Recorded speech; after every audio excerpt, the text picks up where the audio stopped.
हाय दोस्तों, है ना। इलेक्ट्रिसिटी का लेक्चर नंबर 4 लेके आए हैं। इलेक्ट्रिसिटी का लेक्चर नंबर 4 लेके आए हैं।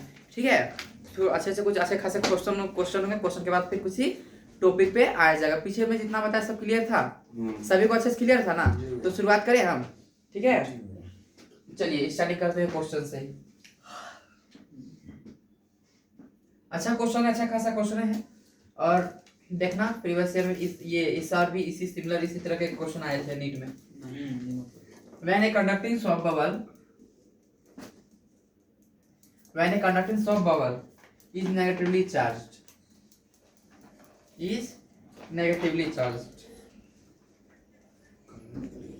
then पहला, पता है छोटू बुब्बू, मैं 10 तक में था ना, सुन रहे हैं? 10 तक में थे ना, कोई शर्ट पहनते थे या बाल कैसे झाड़ते थे, मतलब नॉर्मल नवोदय में सब थोड़े रहते हैं बचपना जैसा, सब भाई सब में भी थोड़ा बड़ा। तो पूछते थे क्या पता है, पॉजिटिव आंसर जानना है तो जाओ चुन चुन के पास जाओ, चुन चुन से पूछो पॉजिटिव आंसर आएगा। ऐसा पहचान बना के रखा था, है ना। ऐसा किसको नहीं पता कि आज को अच्छा बुरा किसको नहीं, सभी को पता होता है, पर सब दिमाग में लेते क्या हो ये डिपेंड है। अगर मैं आपसे बुराइयां ही ले लूंगा तो मेरे सामने बैठ के बात कर पाओगे? नहीं कर पाओगे, है कि नहीं। It expand. एक लाइन बोलता हूँ, क्या वो line? Dhokla, nothing in the world is good और bad, everything depends on thinking, है कि नहीं पापा? हाँ। हमेशा क्या लेना है, नेगेटिव की पॉजिटिव? हाँ, वेरी गुड।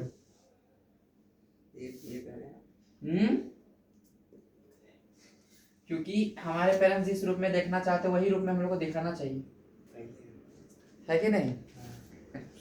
चलिए बताइए आंसर क्या होगा। अगर स्वरूप बदला तो कैरियर बदल जाएगा। क्या है ये क्वेश्चन का आंसर बताओ।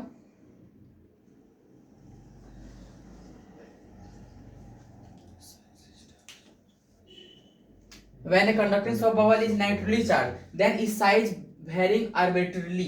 It expand, फैल जाएगा, it contract, सिकुड़ जाएगा। इस varying का मतलब साइज समझते से कभी छोटा हो रहा है बड़ा हो रहा है जिस समझते से, है ना। और no change in its size takes place. कौन सा ऑप्शन होगा? 1 नंबर। थोड़ा देखो, एक when a conducting soft bubble is, हाँ, is negatively charged, हाँ जरी वेरी गुड, एक्सपेंड कर जाएगा। एक ये बबल है, ठीक है, आप इस पे चार्ज नेगेटिव चार्ज किए ना, नेगेटिव चार्ज किए तो ये क्या होगा, इसका रेडियस इंक्रीज हो जाता है। रेडियस क्या हो जाता है? इंक्रीज हो जाएगा। इंक्रीज हो जाएगा तो उसका साइज क्या हो जाएगा? बढ़ जाएगा। तो ऑप्शन कौन सा हो जाएगा? It expand. ठीक है, इट क्या हो जाएगा? एक्सपेंड। ठीक है, तो कोई किसी को दिक्कत नहीं ना।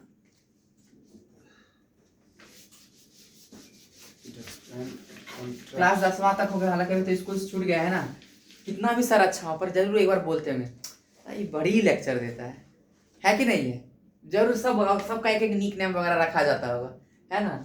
ये वो वगैरह सब, है कि नहीं। मेरे स्कूल में भी है ना, सब जगह।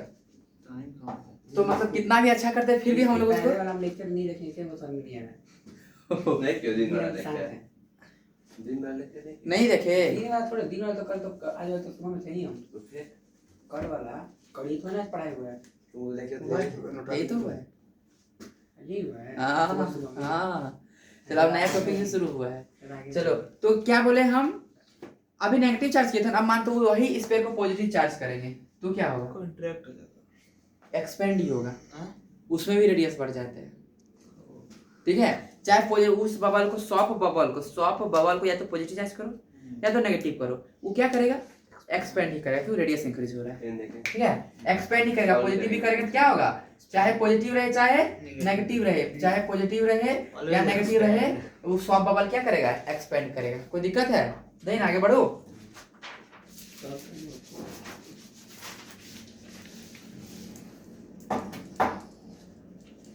अगला क्वेश्चन,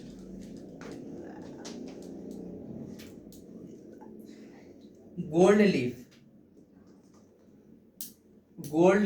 ये टॉपिक तो लगभग पढ़ाए भी नहीं जाते।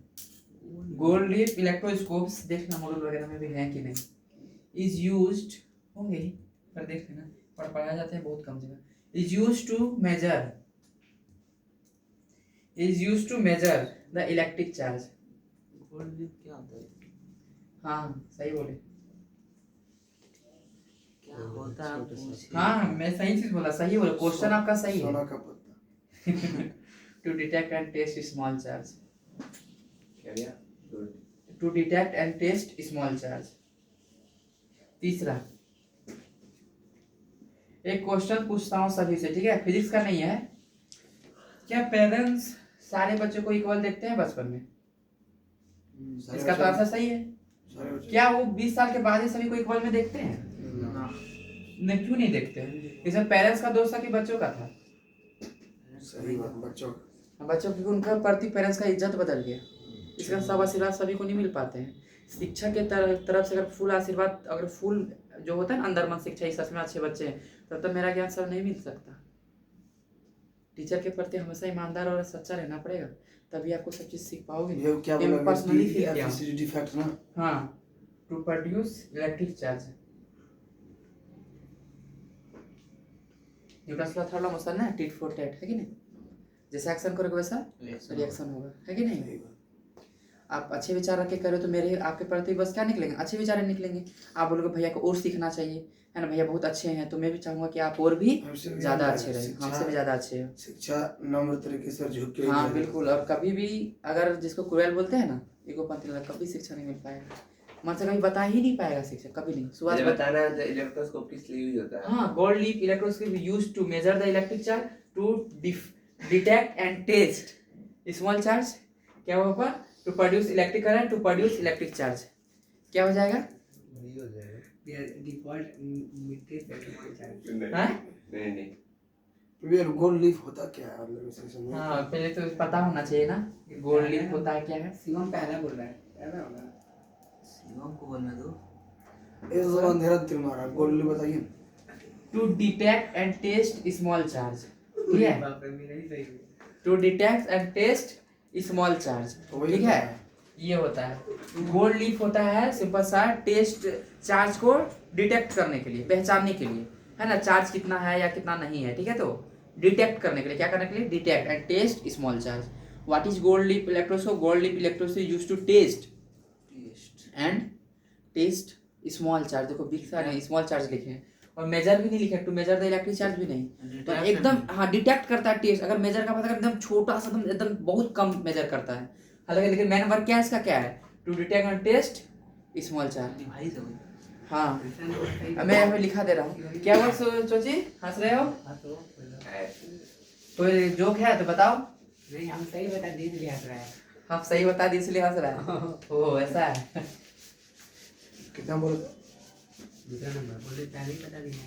देखो गोल्ड लीफ इलेक्ट्रोस्कोप होता क्या है पहली बार, ठीक है? गोल्ड लीफ इलेक्ट्रोस्कोप एक ये डिवाइस है, ठीक है?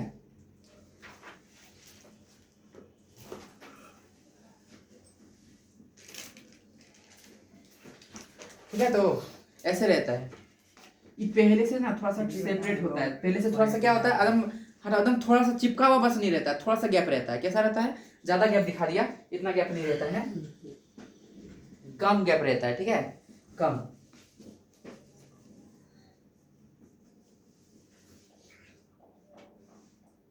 कम गैप रहता है एकदम इससे, ठीक है? कम गैप रहता है। होता क्या है, कुछ चार्ज ऑब्जेक्ट को लाए, क्या किए? चार्ज रॉड वगैरह को लाए, कुछ रॉड वगैरह को अगर लाए, इसे टच कर दिए, क्या करा दिए?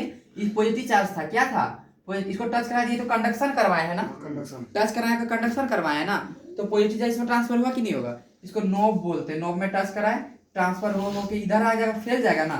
जैसे आएगा इधर भी पॉजिटिव, इधर भी पॉजिटिव, इधर भी पॉजिटिव, इधर, तो पॉजिटिव पॉजिटिव क्या करेगा? रिपेल कर जाएगा। क्या कर जाएगा? रिपेल कर जाएगा। ऐसे ऐसे फैल जाएगा ना, रिपेल कर जाएगा, पॉजिटिव पॉजिटिव पॉजिटिव। कितना रिपेल किया, कितना चार्ज का डिफ्लेक्शन कितना हो, जितना ज्यादा चार्ज होगा उतना ज्यादा क्या होगा? डिफ्लेक्शन होगा। ये जितना फैलेगा ना उतना ज्यादा चार्ज था, उतना ज्यादा क्या था? चार्ज था। तो ये थीटा से क्या कर जाता है? डिफ्लेक्ट कर जाता है। तो डिफ्लेक्शन डायरेक्टली प्रोपोर्शनल टू क्या हो जाएगा? Charge. Deflection directly proportional to क्या हो जाएगा? Charge. Deflection directly proportional to charge, मतलब डिफ्लेक्शन एंगल, ठीक है? ये थीटा जितना ज्यादा चार्ज होगा उतना ज्यादा क्या होगा? डिफ्लेक्शन होगा। उतना ज्यादा क्या होगा? डिफ्लेक्शन होगा। उतना ज्यादा क्या होगा? थीटा होगा। क्या दिक्कत है किसी को थोड़ा सा भी? किसी को थोड़ा भी संदेह? यही है गोल्ड लीफ इलेक्ट्रोस्कोप, है ना? ठीक है, तो कि एक चार्ज रॉड को लाएंगे, ठीक है, चलिए इसको टच कराएंगे, टच करा के चार्ज ट्रांसफर हो जाएगा।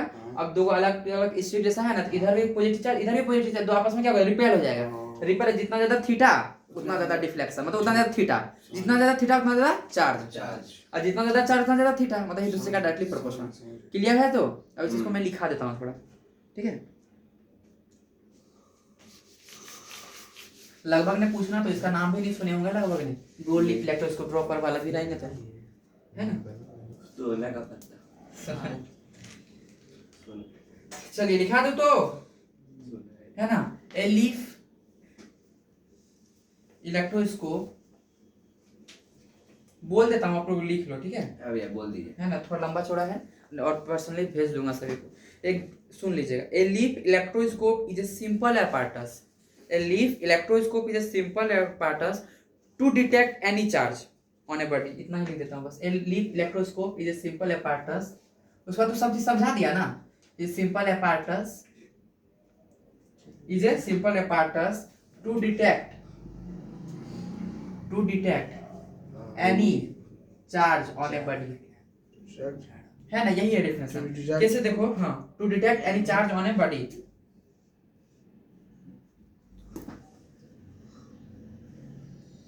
देखो इस पे चार्ज है या नहीं है, कैसे चेक करेंगे?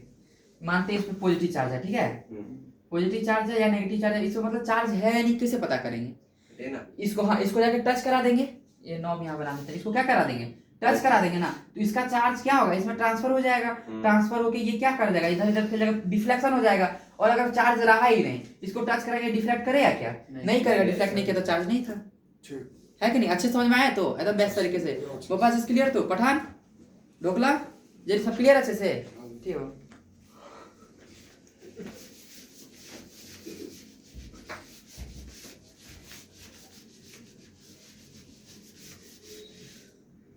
चलिए आगे बताया जाए। इसको दिक्कत थोड़ा सा भी नहीं ना। एक क्वेश्चन है, पठान याद है कि नहीं, कि प्लास्टिक रॉड और ऊल को रब करेंगे तो ऊल पे कैसा चार्ज आएगा? ढोकला पॉजिटिव, हाँ पॉजिटिव, वेरी गुड। ए प्लास्टिक रॉड है, कौन सा रॉड? प्लास्टिक रॉड है ना, प्लास्टिक रॉड है, और इसको किसके साथ करेंगे? ऊल के साथ करते हैं। किसके साथ करते हैं? ऊल के साथ रब कर रहे हैं, तो ऊल पे पॉजिटिव चार्ज रहता है। ऊल मतलब ऊनी कपड़ा, हाँ ऊल, ठीक है। तो ऊल पे कैसा चढ़ जाएगा? सिल्क क्लॉथ जैसे होता है, ऊल भी होता है जो ऊनी वैसा का रहता है, स्वेटर जैसा। हाँ ऊल पहनते तो हो। आज वही ना पहना है। चलो ऊल पे कैसा आएगा? पॉजिटिव चार्ज, और प्लास्टिक रॉड पे कैसा आएगा?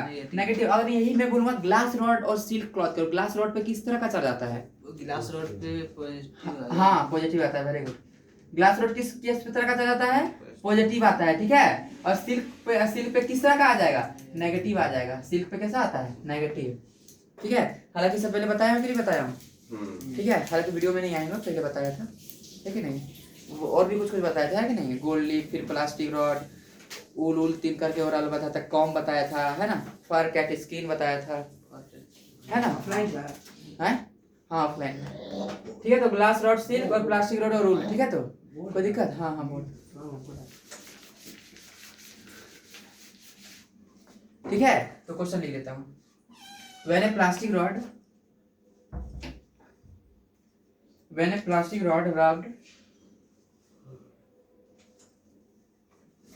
rubbed with wool, अच्छे से बनाना, अच्छे से बनाओगे तो बनेगा। Brought near the knob पे negatively charged, अच्छे से बनाना।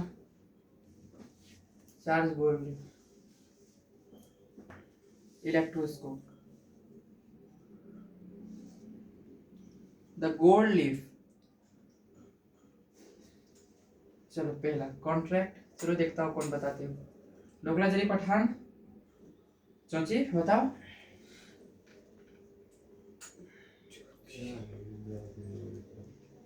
पापा क्वेश्चन समझ में आया? दूसरा क्या लिखा भैया? डायलेट का मतलब समझ रहे हो ना, कि और ज्यादा फैल गया और रिपल्सन हो गया।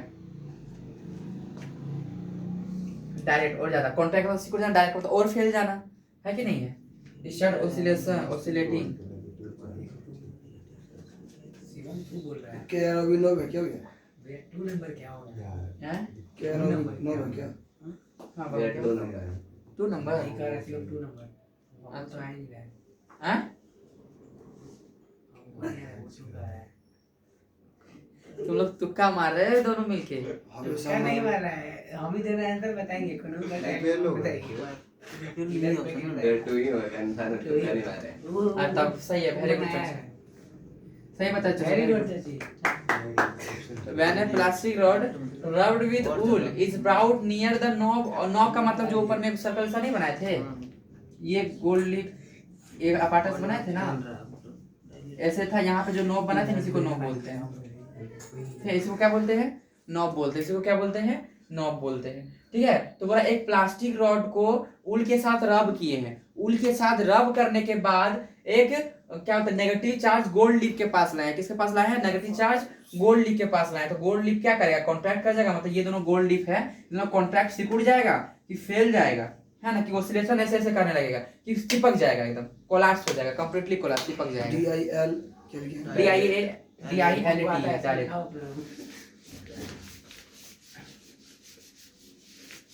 चलो देखो क्या बोला था कि पहली बात प्लास्टिक रॉड को क्वेश्चन को दूसरे मतलब प्लास्टिक रॉड को उल के साथ रब किए हैं प्लास्टिक रॉड को क्या किए हैं उल के साथ रब किए हैं उसके बाद उल के साथ रगड़ने के बाद वही प्लास्टिक रॉड को नॉब के पास लाए किसके पास लाए हैं नॉब के पास उसके बाद गोल्ड लीफ कॉन्ट्रैक्ट किया कि डायलेट किया कि पूरा कोलैप्स कर गया ठीक है वही बताना है तो प्लास्टिक रॉड के पहले उल के साथ रब किए ना तो उल पे नेगेटिव चार्ज आता है इसमें कैसा आता है पॉजिटिव चार्ज ना मतलब प्लास्टिक रॉड किस तरह का है पॉजिटिव है प्लास्टिक रॉड कैसा है पॉजिटिव है ओ प्लास्टिक रॉड तो भी नेगेटिव बताए थे ना उल पॉजिटिव हाँ ये पॉजिटिव ये क्या नेगेटिव ना प्लास्टिक रॉड क्या हो जाएगा नेगेटिव तो प्लास्टिक रॉड हम लोग के पास क्या आ गया नेगेटिव आ गया और उसको किसके पास लाएंगे अब नॉब के पास है ना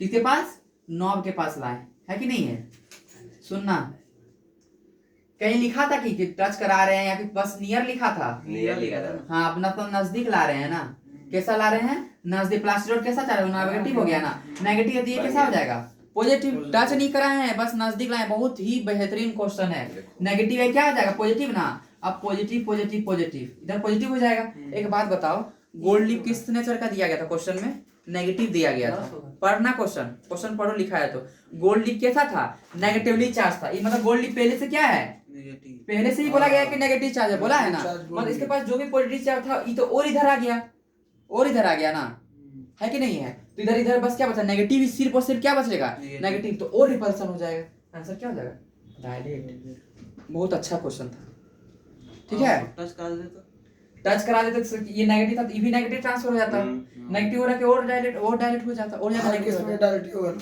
तो नहीं अभी आएगा अभी क्वेश्चन अच्छा खासा आएगा जैसे डिपेंड करेगा कैसा लेंगे अगर पॉजिटिव अगर नेगेटिव था ठीक है पॉजिटिव लेते थे नेगेटिव आ जाता ना तो नेगेटिव वाला इधर चल जाता थोड़ा कॉन्ट्रैक्ट हो जाता ना थोड़ा सा ये क्वेश्चन का फिर से करा दूं नहीं दिया हो गया मेरा नहीं हुआ देखो प्लास्टिक रॉड की कौन सा चार्ज हुआ इतना तो समझ गए ना वो नेगेटिव हाँ तो उसको क्या बोला गया नॉब के साथ उसको नॉब के नजदीक लाया गया किसके नजदीक लाया गया नॉब से नजदीक लाया गया ठीक है और गोल्ड लीफ पहले से दे रखा कि नेगेटिव है नहीं पॉजिटिव बिल्कुल दिया है पॉजिटिव बोला है कहाँ बोला है पढ़ते क्वेश्चन देखो नेगेटिव गोल्ड लीफ को नेगेटिव बोला गया है ऊल को बोल रहा है हाँ ऊल का बारे में खत्म ऊल का कहानी था बस रगड़े तभी तक ऊल का कोई यूज नहीं है अब प्लास्टिक रोड क्या आ गया नेगेटिव हुआ ना अब वो प्लास्टिक रोड के इसके नजदीक लाएं प्लास्टिक रोड को अब क्या किए इसके नजदीक लाएं ठीक है प्लास्टिक रोड के इसके नजदीक लाएं तो टच तो नहीं कराएं तो उसका ऑपोजिट चार्ज डेवलप हो जाएगा यहाँ पर कैसा चार्ज डेवलप होगा पॉजिटिव पॉजिटिव होगा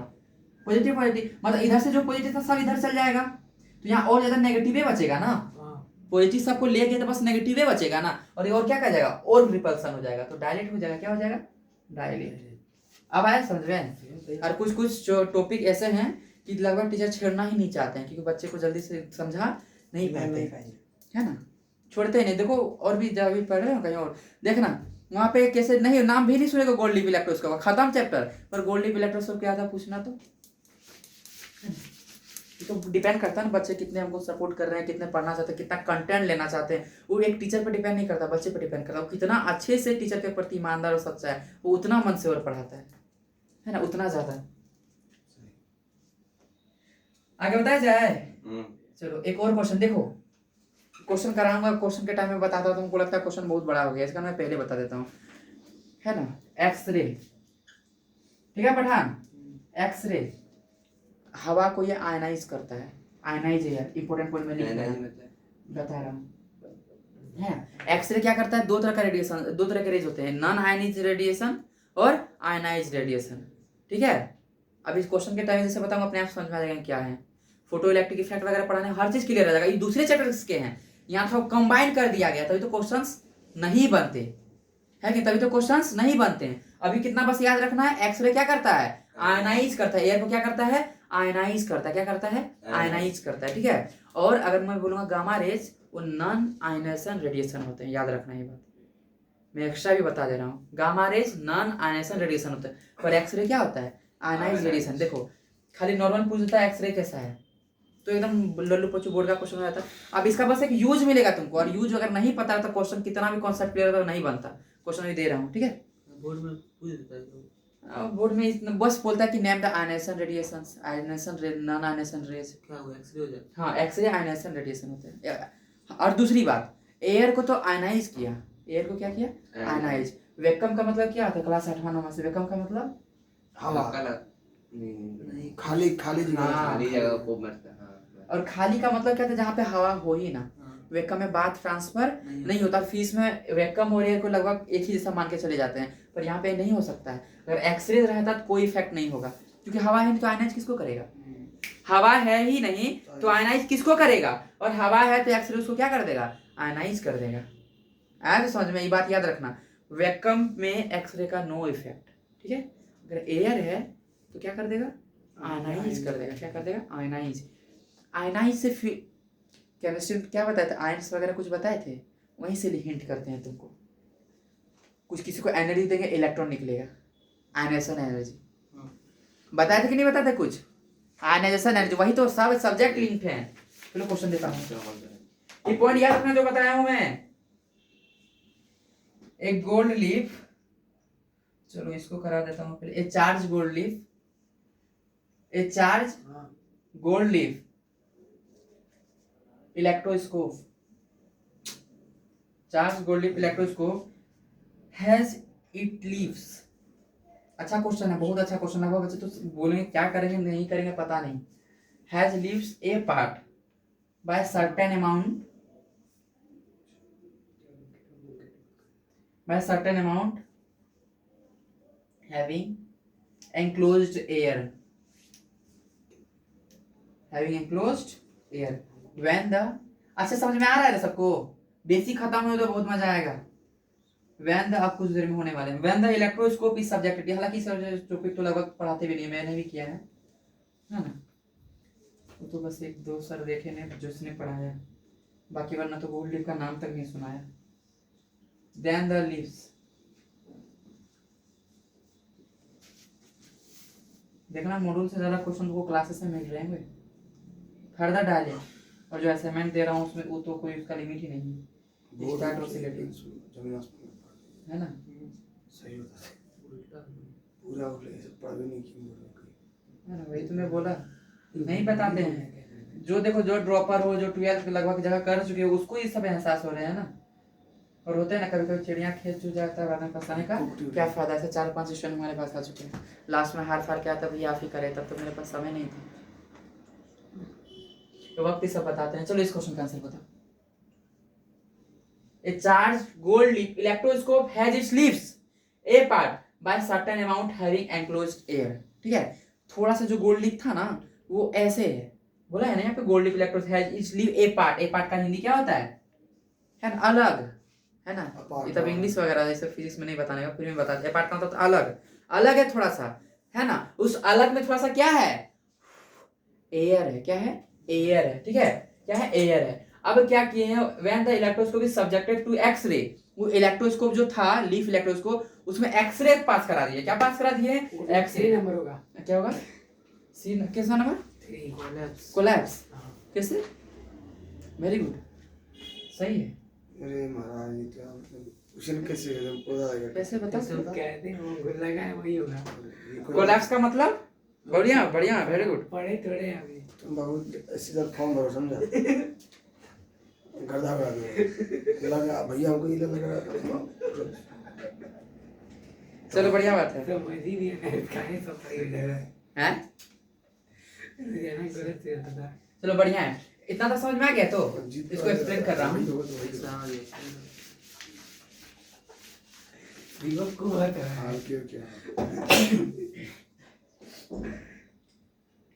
अच्छा देखो क्या बोला है, गोल्ड लीफ है चार्ज है कि नहीं है? गोल्ड लीफ क्या है?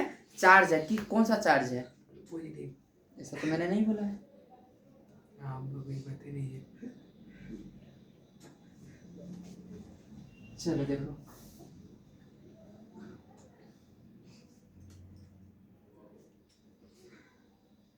थोड़े से बोल रहे थे क्या अलग है ना, और ये चार्ज है तो कुछ नहीं बोला है ना, पॉजिटिव है कि नेगेटिव तो कुछ भी हो सकता है। अगर पॉजिटिव लेके चलना है तो पॉजिटिव पॉजिटिव है। कैसा चार्ज है? पॉजिटिव पॉजिटिव है। कैसा है? Positive positive. ठीक है तो एक्स इसमें अंदर में यहाँ पे क्या है? एयर है। क्या है बताओ तो? एयर है ना, एयर है। तो एक्सरे को जैसे पास कराए ना, एक्सरे को पास कराए आने सबका देखना आयंस डेवलप करते हैं। एक्सरे लाए तो ये पॉजिटिव पॉजिटिव है ना, तो क्या करेगा? एक साइड में पॉजिटिव ला दिया, इधर बात कर देता हूँ, क्या होगा बताना?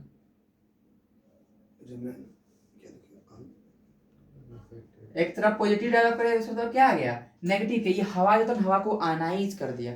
एक तरफ पॉजिटिव दूसरा तरफ नेगेटिव, एक तरफ पॉजिटिव दूसरा तरफ नेगेटिव। अब पॉजिटिव नेगेटिव आपस में क्या करता है? एक्सरे मतलब पॉजिटिव नेगेटिव लाते हैं। हाँ, नेगेटिव होगा तो पॉजिटिव नेगेटिव, अगर पॉजिटिव होगा तो नेगेटिव ला देगा एक साइड, आयनाइज कर देगा। पॉजिटिव है तो नेगेटिव ला देगा दूसरी साइड, अगर नेगेटिव है तो पॉजिटिव ला देगा। ये आयनाइज, यही आयनाइज। एक्सरे क्या कर दिया? हवा को आयनाइज कर दिया। तो पहले पॉजिटिव था तो एक साइड क्या कर दिया? नेगेटिव। अगर नेगेटिव कर दिया तो आपस में दोनों क्या करेगा? दूर भागेगा कि चिपक जाएगा? कोलैप्स कर जाएगा, पूरी तरह से कोलैप्स कर जाएगा, है कि नहीं है? हाँ एकदम क्या हो जाएगा? कोलैप्स कर जाएगा। एकदम क्या हो जाएगा? कोलैप्स कर जाएगा। हाँ अच्छे से समझ में आया कि नहीं आया? अभी आएगा। अच्छे से आया। दूसरा बात, अगर नेगेटिव चार्ज पॉजिटिव भी बोला था, कुछ नहीं बोला था तो अपने में से नेगेटिव लेते तो पॉजिटिव आ जाता वहां। नहीं आया समझ में? अगर नेगेटिव है, क्या है? अगर थोड़ा नेगेटिव है, ये कौन सा चार्ज है? नेगेटिव। तो एक्सरे जैसे पास कराए तो क्या हो जाएगा? फिर भी एक तरफ क्या होगा? पॉजिटिव हो जाएगा, एक तरफ क्या हो जाएगा? नेगेटिव। यानी लास्ट में कोलैप्स ही होना है। क्या होना है? कोलैप्स ही होना है। एक्सरे क्यों? एक्सरे आयनाइज कर दिया। वो जो हवा था ना उसको क्या कर दिया? आयनाइज कर दिया। अच्छा क्वेश्चन था, ठीक है? दोनों मिल जाएगा ना। हाँ कोलैप्स चिपक जाएगा। अगर यही अंदाज पे मारे यार। ये चार्ज है, ठीक है, और यहाँ कुछ एयर है नहीं, वैक्यूम है, तो क्या होगा? वैक्यूम है। क्या बोला पठान? एक्सरे लाएंगे वैक्यूम है और एक्सरे ला दिए तो नो इफेक्ट। No effect. क्योंकि एक्सरे वैक्यूम में कोई वर्क नहीं कर पाएगा, ठीक है ना? नो इफेक्ट, बहुत इंपॉर्टेंट याद रखना, ठीक है? No effect. क्यों? वैक्यूम में कुछ इफेक्ट करने वाला नहीं। आयनाइज किसको करेगा? कुछ है ही नहीं वहाँ पे, कुछ रहेगा तब ना आयनाइज करेगा, ठीक है? तो दिक्कत हुआ सभी इनका यहाँ पे। ये तो पहले चार्ज है ना, चार्ज है मतलब पॉजिटिव भी हो सकता है और नेगेटिव, तो कोई फर्क तो पड़ने वाला नहीं, तो करवे नहीं करेगा। नो इफेक्ट, कोई असर नहीं होता। नहीं वैक्यूम में कोई असर नहीं। यहाँ तक दिक्कत नहीं ना? आगे चलो, ये सब बहुत नॉलेज आ रही है, ये सब सीखोगे तो लगेगा कि हाँ इसमें कुछ जानते हैं। न्यूमेरिकल तो सच बात बताओ टीचर का लगभग सुनो सीख ही जाओगे लगभग, पर ये सब सारी बातें नहीं सीख पाओगे। बताएंगे नहीं, कहाँ सीखोगे? है ना? अगर थोड़ा बताएंगे तो इस तरह वाला लेके चल जाएंगे कि आप भी वाला लेके चले जाओगे, है ना? हाँ इसीलिए एकदम एकदम रिमेम्बर रखो इस तरह का। चलो एक और क्वेश्चन देख लेना, क्या गोल्ड लीफ का सच में इतना क्वेश्चन मतलब जो भी पढ़ रहे हो उसमें भी है क्या? देखना तो मॉड्यूल नहीं है, मॉड्यूल नहीं। अच्छा अभी सबके पास है ना भैया? सबके पास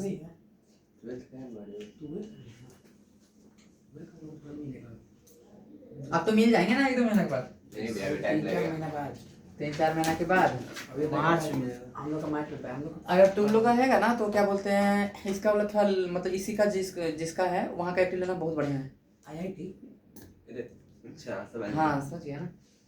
चलो एक गोल्ड लीफ इलेक्ट्रो इसको बहुत बढ़िया लगा तुम लोग के लिए। साले तो ढूंढना नहीं पड़ेगा, एक चैप्टर पढ़े उसको करके निकलो, एक चैप्टर पढ़ो एक करके निकलो, बहुत बढ़िया है। और क्वेश्चन एकदम बेहतरीन तरीके से दिया किया गया है, एकदम सजा के अच्छे से। इनके हाँ इसका वाला में देखा सब अच्छा है, तीनों वाला अच्छा है, तीनों का मॉड्यूल पढ़ा अच्छा है, पर सबसे बेस्ट इसका वाला लगा, सबसे बेस्ट। मेंशन नहीं करना है ना। ना मेंशन नहीं करना है ना बाबू, हम लोग प्रचार किसी का नहीं कर रहे हैं ना। इज गिवन पॉजिटिव, अगर इतना ही अच्छा रहता सारे बच्चे का, उसका बोल रहा हुआ है बस मॉड्यूल का जो तरीका है देने का वो बहुत अच्छा है, तरीका अच्छा है। अब बच्चे सबको लग जाएंगे कि वो सच में अच्छा है, कि कुछ बच्चे तो भरोसा कर दूंगा कि करा लेंगे, ऐसा नहीं है ना, वो तो पता ही अगर वहाँ रहता तो यहाँ ही थोड़ी बैठता। चलिए पॉजिटिव चार्ज नहीं तो आप लोग भी कभी क्लास नहीं छोड़ते, है कि नहीं? आदत ही हो गया छोड़ने का सर। हाँ हम अब जाएंगे तो पता चले कहाँ से कहाँ चैप्टर पहुँचा हुआ है। देखो, अगर टीचर को सच में पढ़ाने का, मैं मेरे पास लगभग बच्चे आ रहे थे कि मैं ऑर्गेनिक जब पढ़ाता हूँ तो मैं तो उसके नोमेनक्लेचर तक भी उसको 11th का नहीं आते हैं, ऑर्गेनिक का बस वो जानता कि कुछ होता है, पर बीच में जहाँ से शुरू करता हूँ वहाँ से उसे समझा देता हूँ, है ना। वो टीचर पे डिपेंड करता है किससे डिलीवर कर पाता है कि नहीं कर पाता, आधा घंटा लगेगा ज़्यादा। A gold leaf electroscope is given a positive charge so that its leaves diverge. Its leaves diverge. How is the divergence? How is the divergence of leaves? How is the divergence of leaf affected? When, देखो अच्छे से बनाओ, अच्छा लगेगा, question खुद से बनने लगेगा ना बहुत अच्छा लगेगा। मैं बना देता हूँ, समझ जाते हो, अच्छी बात है, खुद से बनाओ, अच्छा सुकून मिलेगा। When a charge rod is brought near it, knob, ठीक है। पहला option divergence increases,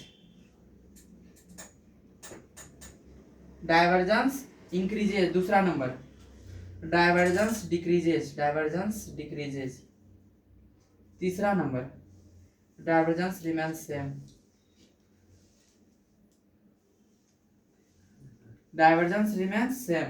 can't say मना कर दे, डाइवर्जेंस कांट क्या हो जाएगा, कांट से। चलो बता क्या हो जाएगा इसका आंसर, मना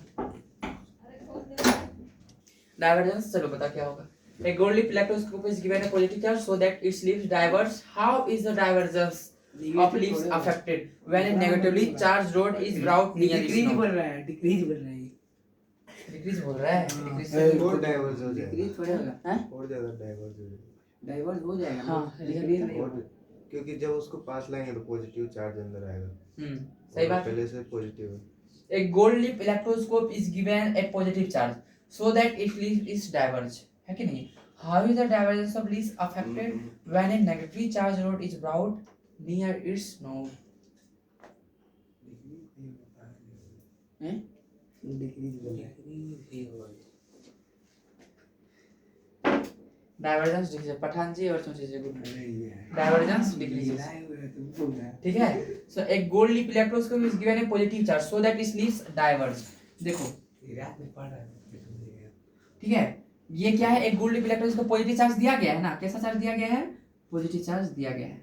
कोई दिक्कत है था सभी नहीं ना? पॉजिटिव चार्ज क्या क्या है, आपने आंसर सही देते पर आप सोच रहे टच कराए, टच कहाँ कराए हो, देखो टच नहीं कराया हो ना, नियर लाया हूँ, तो इसके नोब के पास कैसा चार्ज लाया हूँ, इसलिए पहले तो बोला एक gold leaf electroscope is given A positive charge, positive gold leaf को दे दिया मैं ना, दे दिया हूँ। How is the diversion of leaves affected when A negative charge rod is brought near, negative charge rod लाया हूँ, कैसा रॉड लाया हूँ, नेगेटिव चार्ज रॉड लाया हूँ, है कि नहीं है, नेगेटिव लाया हूँ, तो यहाँ चार्ज कैसे डेवलप होंगे, पॉजिटिव, तो नीचे वाला ही तो पॉजिटिव जाएगा ना, नीचे वाला ही पॉजिटिव जाएगा ना, तो और डिक्रीज हो जाएगा ना, कम हो जाएगा ना, पॉजिटिव तो इसका ऊपर चला गया, इसका डायवर्जेंस क्या हो जाएगा, डिक्रीज हो जाएगा। ये पॉजिटिव चार्ज था ना, गोल्ड लीफ के साथ पॉजिटिव था, नीचे में से पॉजिटिव था गोल्ड लीफ, है ना, ऊपर से एक नेगेटिव ला दिया तो पॉजिटिव का सब ऊपर जाने लगेगा, ऐसे डिक्रीज हो जाएगा, ऐसे क्या हो जाएगा, डिक्रीज हो जाएगा, तो डायवर्जेंस डिक्रीजेस। समझ में आया कि नहीं आया?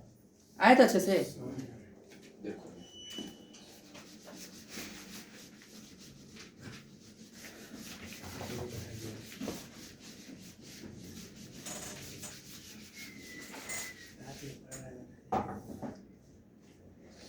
ठीक है, तो कैसे हुआ,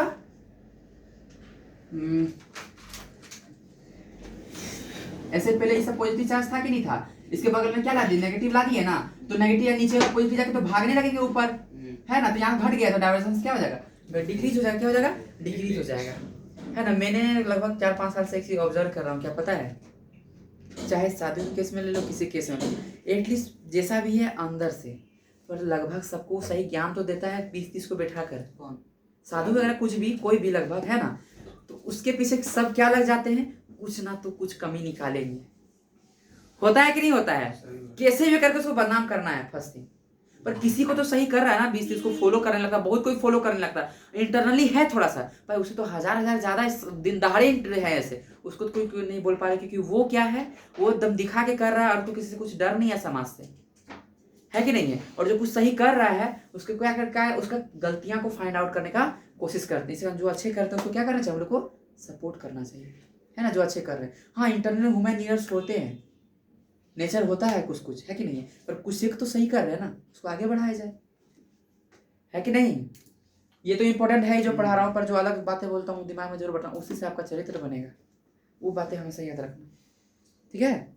मेरे सर ने कहा, कुछ पढ़ाया था क्लास 7वां में, बोले थे कि हर पढ़ाई हर काम आता, सब बताइए ये सब क्या काम आएगा, ऐसे बोलते। कुछ खेल का कुछ डिफिनेशन को लेकर थे, अभी उसे अच्छे से याद नहीं है, बहुत पुराना बात हो गया, 10 साल पहले, है ना, लिखाए थे। तो बोले क्या ये सब काम आएगा, सब ऐसे ही बोले, पर फिर भी सर का बातों को मैं सुनता था, अच्छे से याद किया एकदम, और 2 साल के बाद वो चीज़ काम आ गया मेरे को, ऐसे अभी भी याद है ना। उन्होंने किशोरावस्था का मतलब बताया, सब बताते हैं कि 12 साल के बाद शुरुआत होता है, ये होता है, वो होता है, किसी का चेस्ट चौड़ा होता है, मुंह से दाढ़ियाँ निकल, सब यही बता, डिफरेंस से बायोलॉजिकल हार्मोन निकलते हैं। पर सर का जो थोड़ा सा बताया था उसका तरीका अलग था।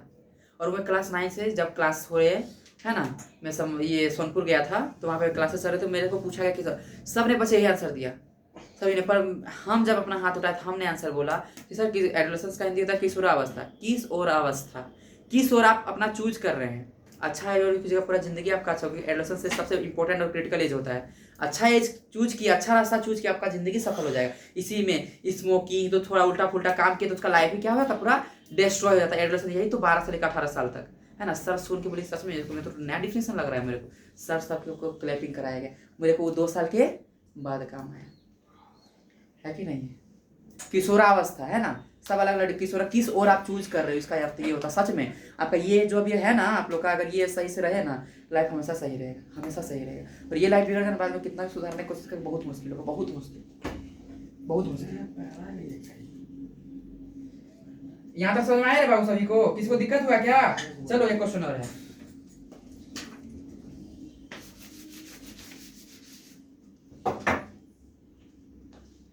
when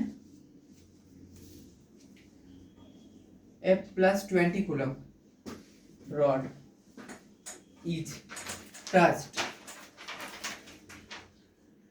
it touched to the knob, चलो इसको बता,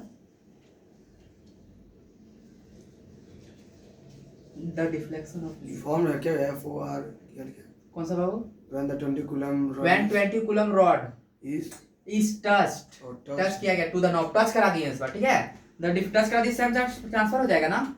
द डिफ्लेक्शन ऑफ लीव्स, क्या बोला, द डिफ्लेक्शन ऑफ लीव्स, चलो the deflection of leaves was 5 degree. अच्छा क्वेश्चन है, आईक्यू किसका है, इसी से ये क्वेश्चन से पता चलेगा, आईक्यू का ही मेंशन करेगा। एंड आईक्यू सही है तो बना लोगे, अगर आईक्यू सही नहीं है तो मुश्किल है बनाना। when and नहीं तो सर पटकते रहोगे, सोचते रहोगे, तो क्या करके आ जाएगा। when identical rod क्या बोला हो, 5 डिग्री, हाँ बाबू। when an identical rod, when identical rod of minus 40 coulomb इसको मारना is touched, the deflection सही करने को नहीं करेगा। अगर कोई बच्चा टीचर को गलती करता है, टीचर के लिए प्राउड वाला बात है कि शर्म वाला बात है? प्राउड वाला क्यों? शर्म वाला कौन सा? ये प्राउड वाला कैसे बात हुआ? क्या चीज? टीचर को, अगर टीचर को बोला कि सर ये थोड़ा सा गलत है सर, तो टीचर से प्राउड करेगा? टीचर को बोलेगा कि हाँ, बच्चा की सही तो लगभग क्या करता है कि सर सब लगभग सर सब तो गुस्सा जाते हैं ना, लगभग सर सब गुस्सा जाते हैं, पर मेरे को लगता है वो गलत करते हैं। उनका इतना हिम्मत तो हुआ, कुछ सही पढ़ के आया है तो है, तभी तो आपको बोला कि सर ये चीज नहीं होना चाहिए। नहीं, हम जैसे लगभग हम जो बोल रहे हैं वही करो, ऐसा थोड़ी। क्या सर को मैंने 3 बार गलत किया क्लास 12 में, लास्ट में तो पूरा क्लास उनके साथ था, है ना। ऐसे जो हम लोग को सैंपल पर पूरा क्वेश्चन पूछा जा रहा था, तो बैक्टीरियोफेज वगैरह से रिलेटेड क्वेश्चन थे, है ना। तो सर बोलते हैं ये आंसर नहीं होगा, लेकिन हाँ यार कोई बात नहीं, पर आंसर यही है, बल्कि हाँ सर आंसर यही रहेगा, है ना। सब बच्चे 11 सारे बच्चे बोलते हैं कि नहीं सर आंसर वही होगा, सब पहले वही, और सर भी क्या बोलते हैं वही आंसर होगा, बस एक मतलब हम ही गलत, है ना। सर पलटा के देखते हैं मेरे ही आंसर सही था, तो गुड, इतना ही बोले। उनको लग रहा था कि उनका ईगो हर्ट हुआ परेशानी, उनको प्राउड होना चाहिए कि सर भी गलती की उस कॉन्सर में हम लोग सही किए, है ना। प्राउड होना चाहिए कि स्टूडेंट तैयार हो गया। डिफ्लेक्शन वाज एक बार लिख देता हूँ, कहाँ पे स्टार्ट देन द डिफ्लेक्शन में भी Just rod of minus 40 degree found to 40 found coulomb 9 degree में भी। इतना पागल थे 11 में, डायरेक्ट बोलते थे नहीं सर ये सही नहीं है सर, ये गलत है सर। सर बोलते थे अब तुम हमको पढ़ाओगे, मजाक में अच्छा लगता था। सर भी जो करते थे, हमारा कॉपी से लगभग बाइकर कॉपी चेक होता था। चलिए बताइए। 7 डिग्री होना चाहिए। चलो बता, ऐसे तो 2 डिग्री आंसर है, हैं? डिग्री बताओ कैसे होगा, बताओ। सीमा लगा दूसरा। बस 7 बोल रहा है तुम, सही तो बोल रहा है, वेरी गुड, 7 होगा। जो दिमाग लगाया सही लगाया, बताओ। माइनस प्लस रखिए। हाँ बोलो 20 कूलम में 5 है और माइनस 40 है तो 9 है। हाँ तो ऑब्वियसली 30 कूलम चार्ज उसका 20 में ही होगा। हाँ 11 कभी हो नहीं सकता है, 30 से कम तो 2 कभी हो नहीं सकता है, 0 सही तो लगा, यही तो लॉजिक है। ये तो हालत खराब हो जाएगा ऐसे। सही है एकदम, वेरी गुड पठान। पहले हम बताया भैया। सही बात है। पहले रीजन बताए थे, चलो तुमको गुड देते इसको, very good Pathan, very good. Reason बताया एकदम सही सोचे यार, फिजिक्स सीख रहे हो, अप्लाई करना है इसको, हर जगह अप्लाई करना है, वेरी गुड। चलो मैं बताता हूँ कैसे, वेरी गुड मुपा।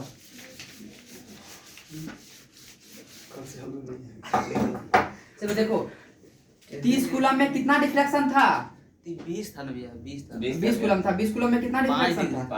5 डिग्री था। और माइनस 40 में था 9 डिग्री। 9 डिग्री। और उसके बाद 30 कूलम में पूछे ना, ऑप्शन में क्या था? 0 था, 2 डिग्री था, 7 डिग्री था, 11 डिग्री था। देखो 20 डिग्री में 5 दे रहा है, तो 30 डिग्री में कभी 0 होगा, कभी नहीं होगा, 2 होगा, कभी नहीं होगा। और 40 डिग्री तक 9 है, तो क्या ये 30 तो इससे कम ही होता है ना, क्या 11 कभी जाएगा? इसलिए पॉजिटिव नेगेटिव जा रहा है, चार्ज का आंसर है वो बस मैग्नीट्यूड बताता है कि नहीं है? तो प्लस 30 डिग्री जो था तो किस साथ ही आएगा ना, लगा गया आंसर, है कि नहीं है?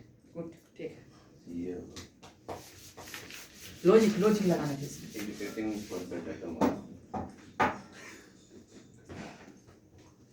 चलो यहाँ तक किसी को दिक्कत थोड़ा सा भी सिखाओ, थोड़ा सा भी नहीं ना। What is Coulomb's law? What is Coulomb's law? Coulomb's law हम लोग का तो पहले दिन दिया 10 मिनट में कूलम्स लॉ स्टार्ट हो गया था। 10 मिनट में ना। देखो मैंने डिफिनेशन लिखाया उसका कूलम्स। मेरे को यहाँ तक आने में 3 क्लासेस लेने पड़े। चलो तभी तो लास्ट का न्यूमेरिकल्स में उड़ते हैं न्यूमेरिकल्स, खून पसीना लास्ट में नहीं तो खाली मैं यही लगा दूं, फिर न्यूमेरिकल्स नहीं उड़ेंगे, तुम लोग का भेजा उड़ेगा, है ना। चलो कूलम्स लॉ क्या है बताओ? ग्रेविटेशनल लॉ क्या है? एवरी एक तो क्लास 9 में पढ़ते होगे ना, एवरी ऑब्जेक्ट को लिखे बोल रहे थे, कुछ बोलिए। Every object in this universe attract each other, है ना, अट्रैक्ट ईच अदर, है कि नहीं है? अट्रैक्ट उसी को तो ग्रेविटेशनल फोर्स बोलते हैं ना, ये लोग को क्या बोलते हैं? ग्रेविटेशनल लॉ, मतलब कूलम्स लॉ उसी का एनालॉजी है, analogy of Newton's law of gravitation, मतलब उसी का सिमिलर है ना। और इस चीज में क्लास में पहले बता दिया कि मास और चार्ज को क्यों कंपेयर करते हैं, बताए थे कि नहीं बताते? M1 M2 Q1 Q2 था उधर, बताए थे ना। तो ये एनालॉजी ऑफ किसका है? Analogy of Newton's law of gravitation, analogy of Newton's law of gravitation, Newton's law of gravitation. किसी को दिक्कत है? Analogy of Newton's law of gravitation. बाबू सब बात याद रखना, सब अच्छा रहेगा, एकदम लगेगा कि हाँ इलेक्ट्रोस्टैटिक्स पूरे मन से इस बार सीखा है।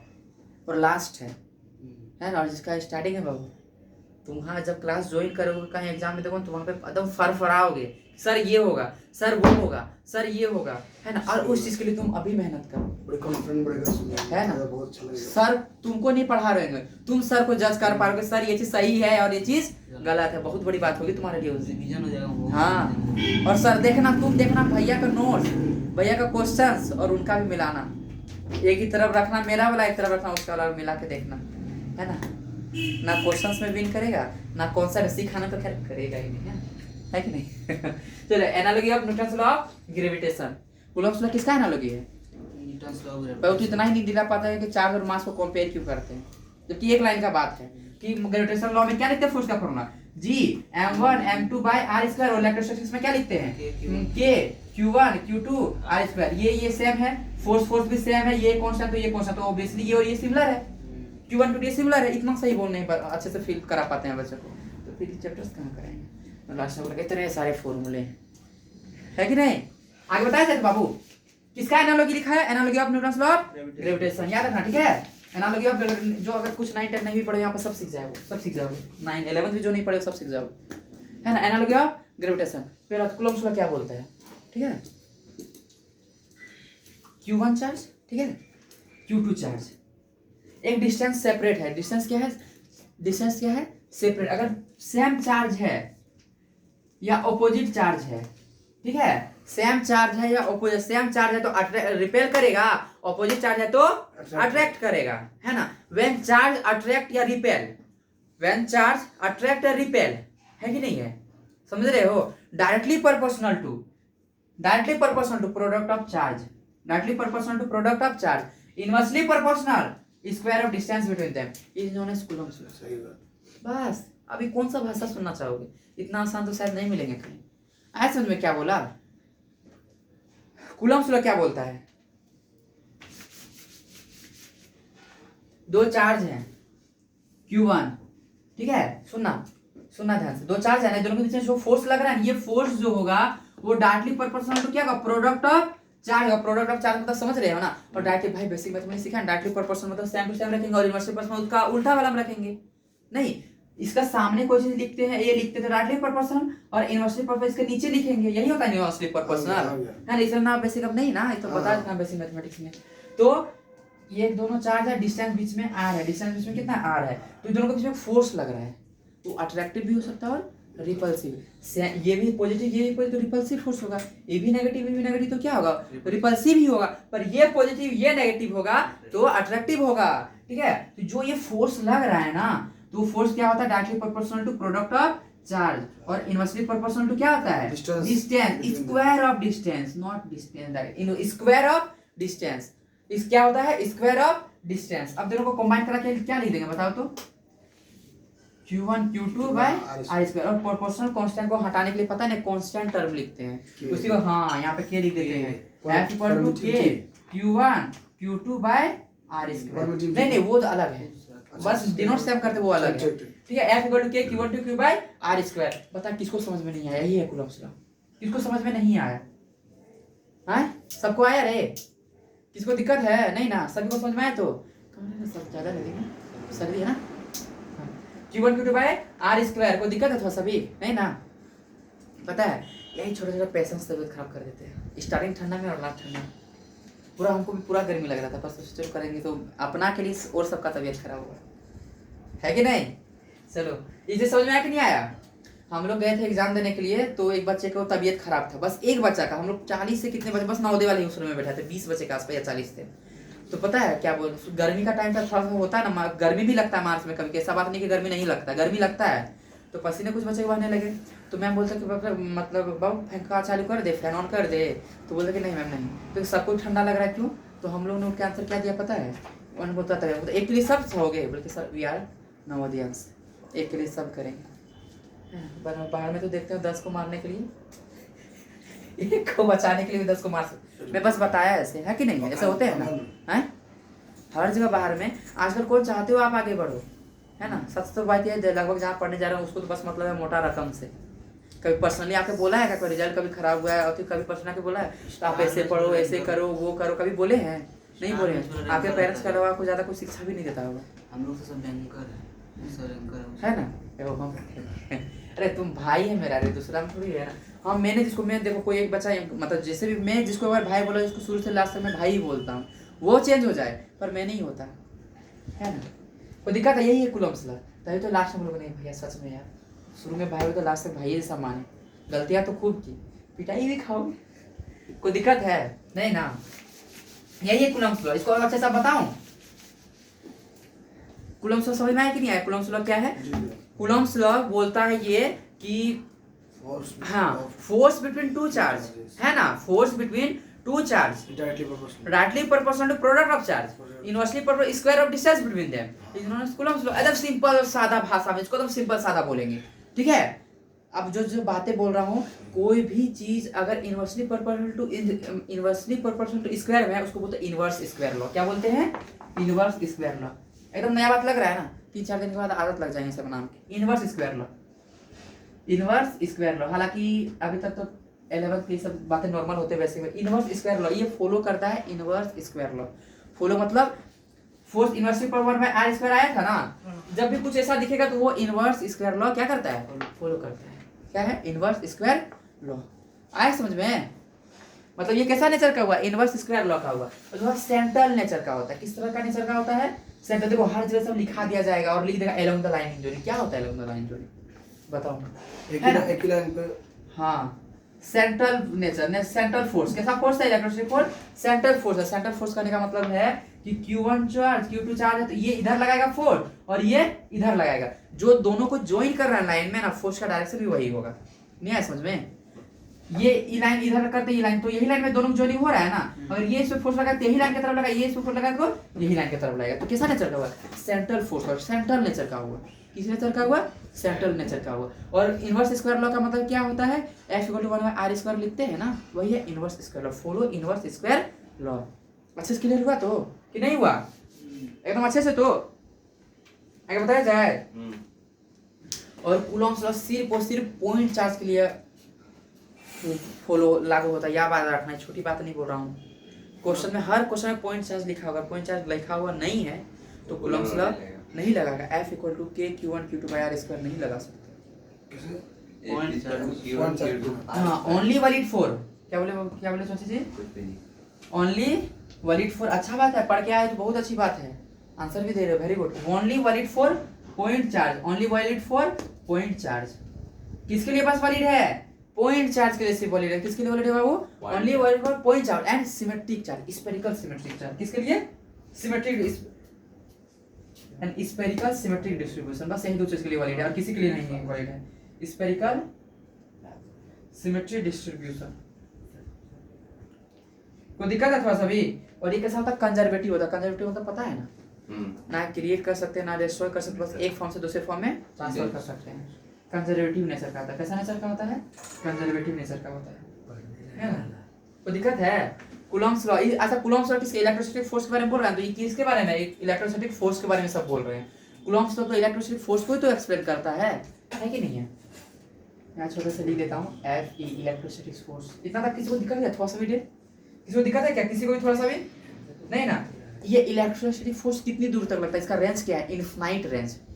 कैसा रेंज है इसका? कितनी दूर तक? इनफाइनाइट। कोई रेंज नहीं। हाँ, इनफाइनाइट रेंज। कंजर्वेटिव ठीक है। एक बहुत इंपॉर्टेंट बात, इसको मेडिएट कौन करता है? Mediated bye photon. और ग्रेविटेशन को कौन मेडिएट करता है पता है? ग्रेविटॉन। क्या बोला बाबू? डेविटॉन। क्या बोले? फोटोन। फोटोन, ठीक है। मॉडर्न फिजिक्स पढ़ाऊंगा। हर चीज को एक छोटे छोटे चीज से भी एक्सप्लेन करता है। एक क्वेश्चन है प्रीवियस ईयर में, आईआईटी में, जेईई में है ना, आईआईटी का है।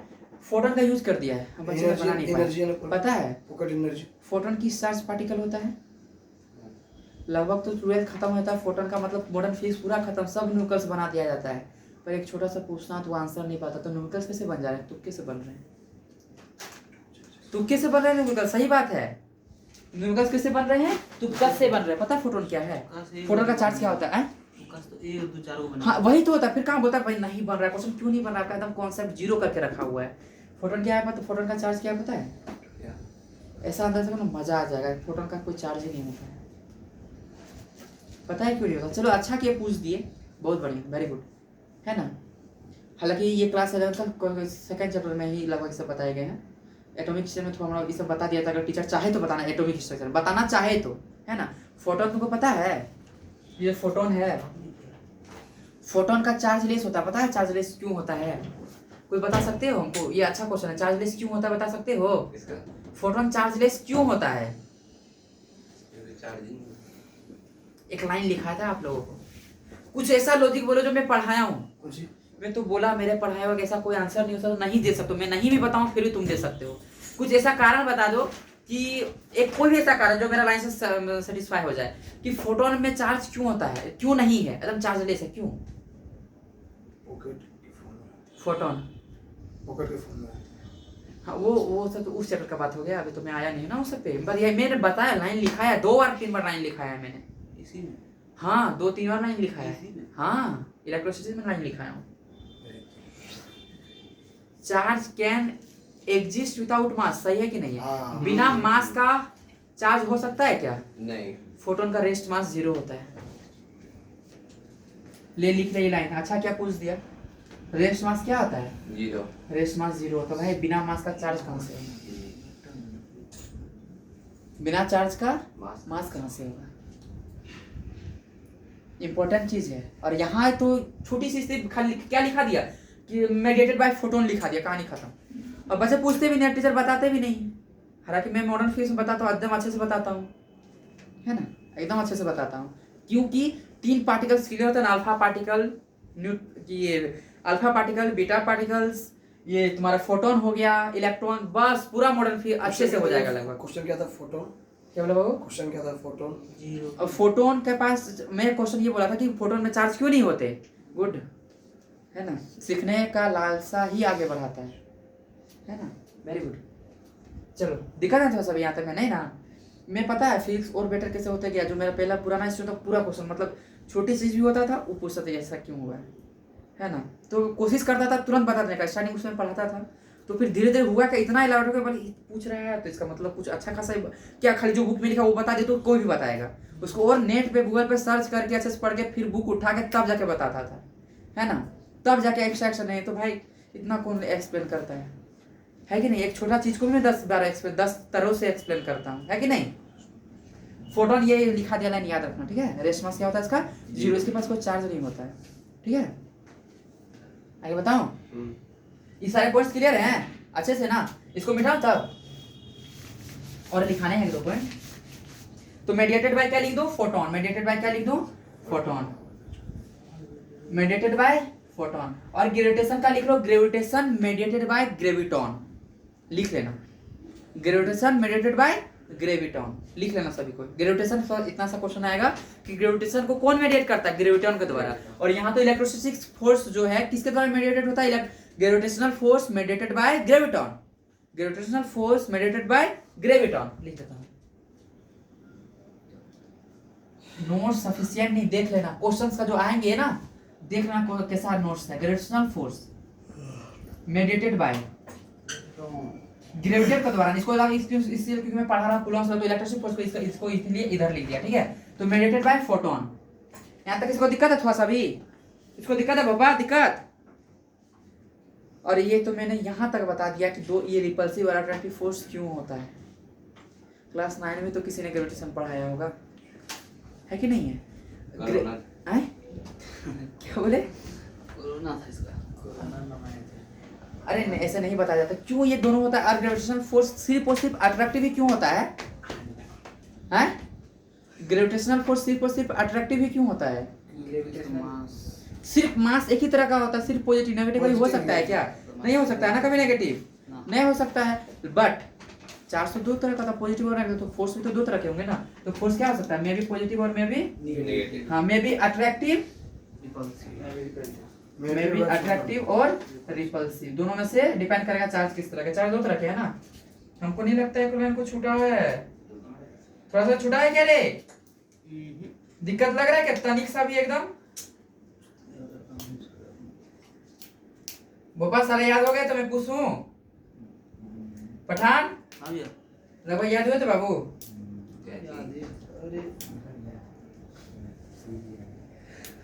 चलो यहाँ तक किसको दिक्कत? आप इंपॉर्टेंट चीज शुरू करो, इसके बाद मैं शुरू एकदम मजेदार वाला।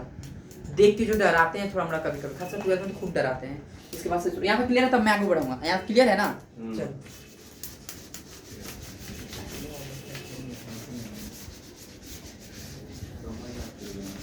चलो चलो और एक पॉइंट लिख लो, depends upon medium. Electrostatic force depends upon medium. Electrostatic force depend upon medium, है ना। लिखिए क्या लिखना है, electrostatic force depends upon medium. ये पॉइंट लिख लो बाबू सब। क्या लिखना है बाबू, electrostatic force depend upon medium. लिख लो सभी को, लिख लो डिपेंड्स अपॉन मीडियम। ठीक है, कोई दिक्कत है क्या बोले बताओ तो। Electrostatic force depends upon medium, सारे पॉइंट्स मैंने लिखा दिए। अब आऊं मेन चीजों पे।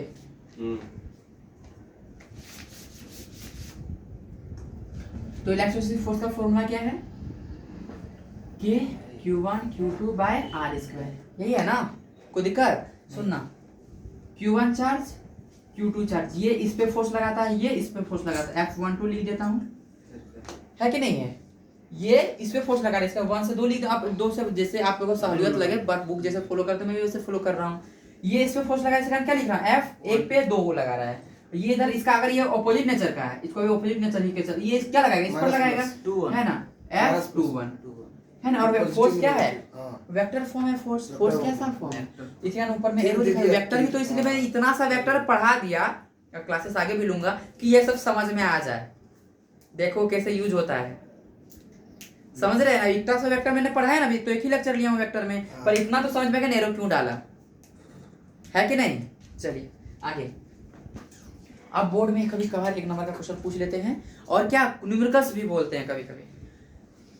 राइट द इलेक्ट्रोस्टैटिक फोर्स या कूलम्स लॉ, दोनों का मतलब एक ही है। Right the Coulomb's law in vector form. किस फॉर्म में, वेक्टर फॉर्म में। किस फॉर्म में बताओ तो, वेक्टर फॉर्म में। ये तो जनरल हो गया कूलम्स लॉ ना, ये तो जनरल फॉर्म हुआ। तो इसी को किस फॉर्म में लिखने बोला है, वेक्टर फॉर्म में। तो वेक्टर फॉर्म में देखो कैसे लिखेंगे, ऊपर में एरो का चिन्ह दे रहे हैं, एरो क्या कर दे रहे हैं, चिन्ह दे रहे हैं वेक्टर का, और क्या कर रहे हैं देखो, Q1 Q2 R3। हाँ ठीक है, ये है वेक्टर फॉर्म। बस हो गया। हाँ बस 1 नंबर बोर्ड में आ गए, 1 नंबर बोर्ड में आ गए। बताओ किसको किसको समझ में नहीं आया, सभी ए क्या हुआ पापा, ठीक है, नाटक कर रहा है। सभी को समझ में आया कि नहीं आया। ये तो इंसान का सबसे बड़ा गलती होता है कि हमसे हो नहीं सकता है, सबसे बड़ा गलती इंसान का। अगर आप जो ये पढ़ाए 50 60 100 साल पहले पढ़ाए, उस दिमाग, उस जमाने का दिमाग वाले इंसान ने देखे चल गए, और आज के हम लोग बोलते हैं अपने आप को मॉडर्न बोलते हैं, ऐसा वैसा बोलते हैं, और आज हम लोग ये चीज समझ नहीं पाते। तो अपने खुद पे शर्म आना चाहिए। उस जमाने का इंसान ने इतना बड़ा बड़ा दिया, और आज हम लोग समझ नहीं पा रहे हैं उस चीज को, और इसमें समझने वाला कोई बात भी नहीं है, ऐसे है ना। क्या ढोकला, क्या पापा, इस खाली वेक्टर फॉर्म का मतलब देखो, यहाँ मैंने क्यूब किया तो इधर 1 दे दिया, कहानी खत्म। ये क्या है लिखा हूँ, वेक्टर फॉर्म में लिखा हूँ। किस फॉर्म में लिख दिया हूँ, वेक्टर फॉर्म में। मजाक नहीं करता। किसी को दिक्कत है थोड़ा सा यहाँ तक में, चलो देखो वेक्टर फॉर्म में इसको लिख दिया ना। मैग्नीट्यूड बताना होगा, मैग्नीट्यूड के लिए क्या करेंगे बताते, ऐसे ऐसे दिखा देंगे ना, मैग्नीट्यूड तो ऐसे ऐसे दिखा देंगे हम लोग, को दिक्कत होगा क्या। और क्यूब यहाँ किया था, देख यहाँ दे भी दिया मैंने, ऊपर नीचे में कर दिया ना। हाँ यहाँ दिया था, यहाँ कर भी दिया। और इसको एक तरीका से लिख सकते हैं, यहाँ पे मैंने एक वेक्टर दिखा था, यहाँ 3 दिखा है ना, ये बस क्या दिखा रहा है, डायरेक्शन वगैरह दिखा रहा है, किधर फोर्स लग रहा है, ये क्या बता रहा है, किधर फोर्स लग रहा है। तो यहाँ 3 कर दिया, यहाँ 1 कर देंगे, 1 कट के फिर तो 2 ही हो जाएगा, मतलब डायमेंशनली भी सही है। उसको एक और तरीका से लिख सकते हैं, ठीक है। देखो कैसे, ये Q1 Q2 by R square unit vector, ठीक है। ये वेक्टर बना दिया, और यहाँ पे बस यूनिट वेक्टर दिखा देंगे। तो ये इसका मतलब तो 1 होता है, कोई फर्क नहीं पड़ता। यहाँ 2 ही रहने देंगे चलेगा ना, पर यहाँ तो यूनिट वेक्टर मैंने नहीं दिखा था, डायरेक्ट वेक्टर ही दिखा दिया ना, इसलिए यहाँ पे क्यूब करना पड़ा। ठीक है, समझ में आया कि नहीं आया। जी भैया।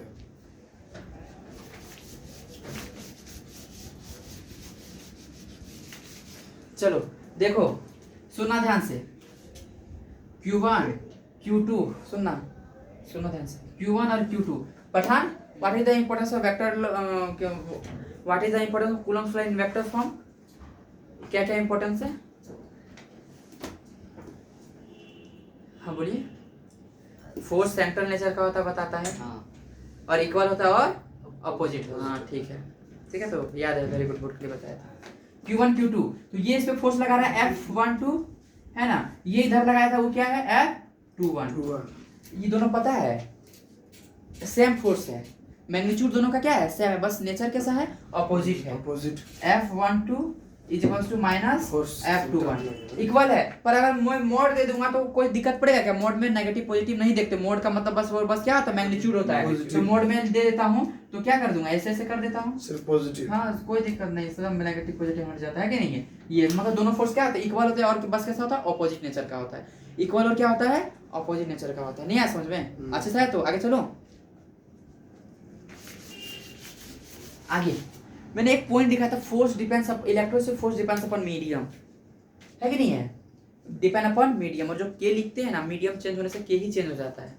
मीडियम चेंज होने से अभी मजा आएगा, मीडियम चेंज होने से क्या चेंज होता है, के चेंज होता है कि नहीं। और ऑब्वियसली अगर के चेंज होगा, कौन सा वाला के चेंज होता है, अभी जो लिखा है तो वो वाला के चेंज होता है कि कुछ और, कांस्टेंट कुछ और कांस्टेंट नहीं। वो बता सकते हो वो के क्या है? परमिटिविटी।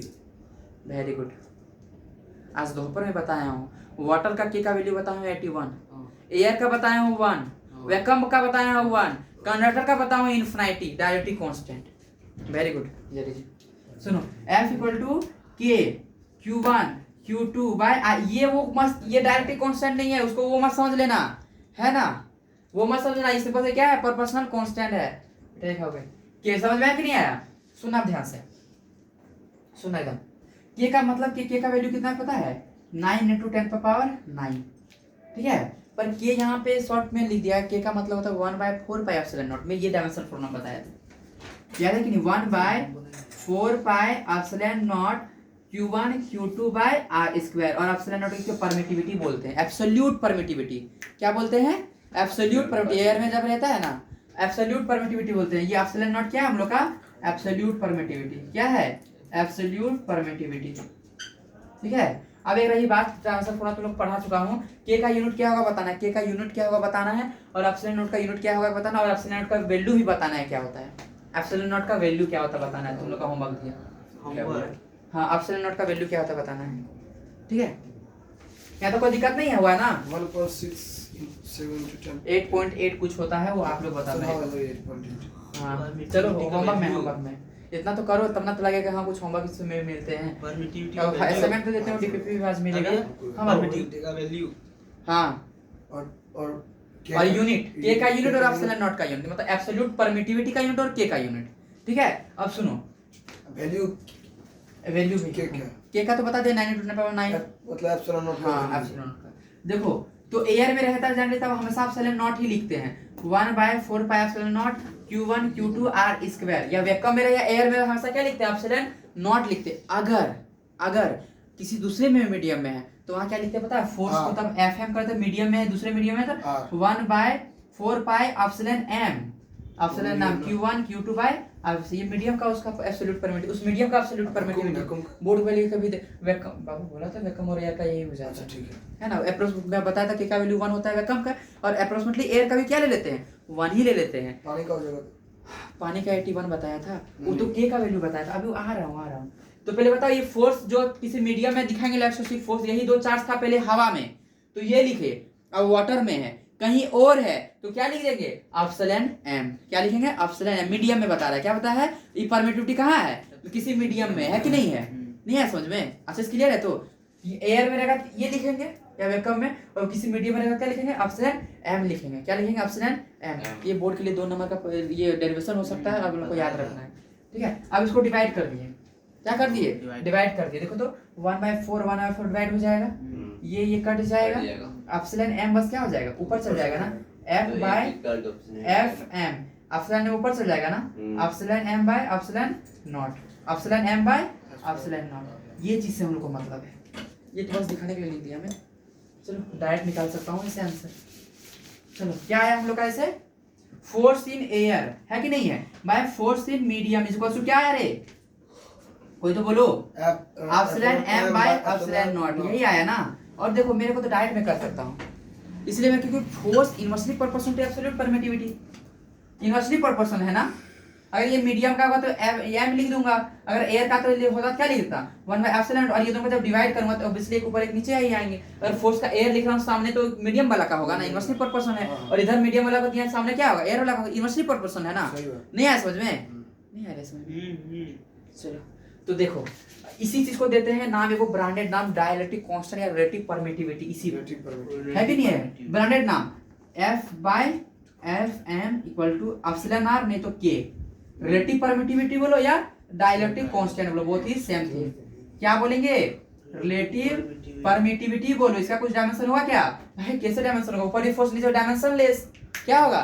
डायमेंशन से। रिलेटिव परमिटिविटी क्या बोला? Relative permittivity. और क्या बोल सकते हैं? Dielectric constant. क्या बोल सकते हैं? Dielectric constant.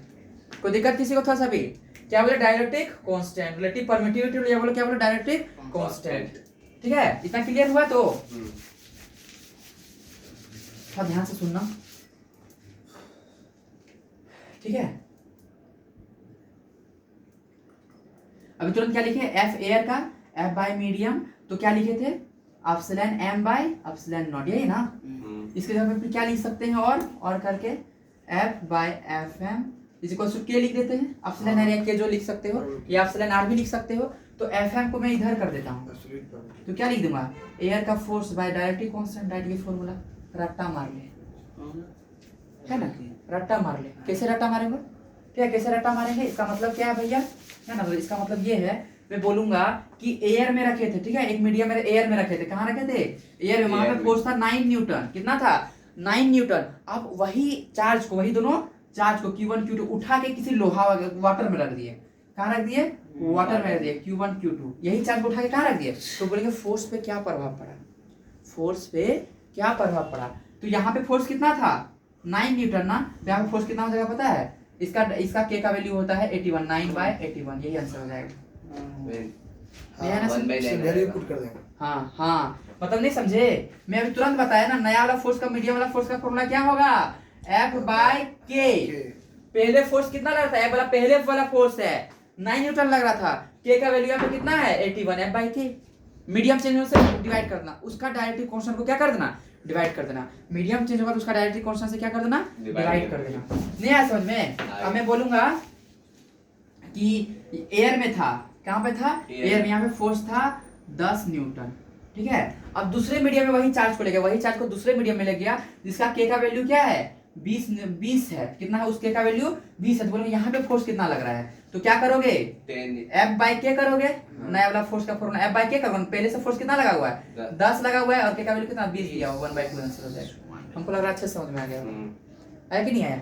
मीडियम का फोर्स निकालना है तो पहले वाला का फोर्स बाय डायरेक्ट्रिक कांस्टेंट, है ना। 91 दिया हुआ था। क्या बोले? हाँ, यहाँ पे दिया था K20, देखो तो। नहीं आया समझ में? हाँ, अच्छे से आया? तो ये चीज आया तो आया कैसे? मैं जो लिख रहा हूँ ये आया तो आया कैसे? क्या दिक्कत हुआ जरी? नहीं कोई दिक्कत नहीं। ये आया कैसे? देखो कैसे आया। फॉर्मूलाज निकाल। हाँ, मीडियम का फोर्स का फॉर्मूला क्या बोला? 1/4 पाई एप्सिलॉन m ना, Q1 Q2 by R square, यही होता है ना। और हम लोग क्या निकाले? एप्सिलॉन r इक्वल टू या फिर k इक्वल टू हम लोग क्या निकाले बताओ तो? Epsilon m bye epsilon not निकाले कि नहीं निकाले? निकाले कि नहीं निकाले? एप्सिलॉन m की जगह पे हम लोग लिख सकते हैं, एप्सिलॉन m की जगह पे लिख सकते हैं एप्सिलॉन नॉट k। हाँ लिख सकते हैं कि नहीं लिख सकते हैं? हाँ। मतलब एप्सिलॉन m को रिप्लेस करके एप्सिलॉन नॉट k लिख सकते हैं? नहीं लिख सकते हैं रे। हाँ। अभी तो बताया ना रे। नहीं, k का फॉर्मूला क्या होता है रे पागल? Epsilon m bye epsilon not. तो एप्सिलॉन m इक्वल टू क्या हो जाएगा? k epsilon not. नहीं हो जाएगा एप्सिलॉन m की जगह पे? हाँ हो गया। अभी तुरंत प्रूफ किया ना इस चीज को मैंने। तो मैं एप्सिलॉन m की जगह पे k एप्सिलॉन नॉट रख देता हूँ। क्या रख देता हूँ? k epsilon naught. 1/4 pi epsilon naught epsilon m Q1 Q2 by R square, ठीक है। अब बाबू सब बताओ तो नॉर्मल इलेक्ट्रोस्टैटिक फोर्स का फॉर्मूला क्या है? जो एयर में रखते हैं या वैक्यूम में रखते हैं, 1/4 pi epsilon naught Q1 Q2 by R square, यही होता है ना। देखो तो ये नहीं आया क्या 1/4 pi epsilon naught Q1 R square? ये तो वही एयर वाला फोर्स आ गया ना, एप्सिलॉन बाय ये क्या बोलते हैं? के ना, के लिखा के क्या के। तो देखो तो क्या आ गया? F by K आ गया, मीडियम वाला फोर्स। यही तो याद रखना है, ये कहानी है। नहीं आया समझ में? क्लियर? कैसे लाया? डेरिवेशन भी कर दिया मैंने, डिराइव भी कर दिया। आया तो समझ में? कोई दिक्कत नहीं आ रहा? मैं थोड़ा सा भी दिक्कत नहीं ना।